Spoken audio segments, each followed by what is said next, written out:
Този поздрав е специално направен за Искрен и неговата прекрасна жена Юлия. Където минат, остават погледите след тях. Не говорят много, животът говори вместо тях.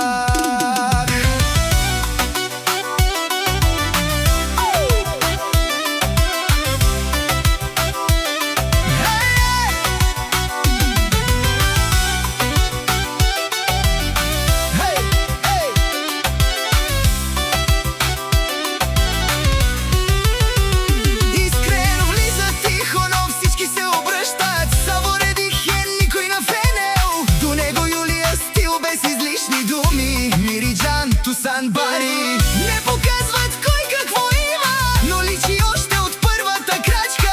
Лове авен, ама шукарът живен. Всеки си има пътя, техния е широк. Не търсят чужди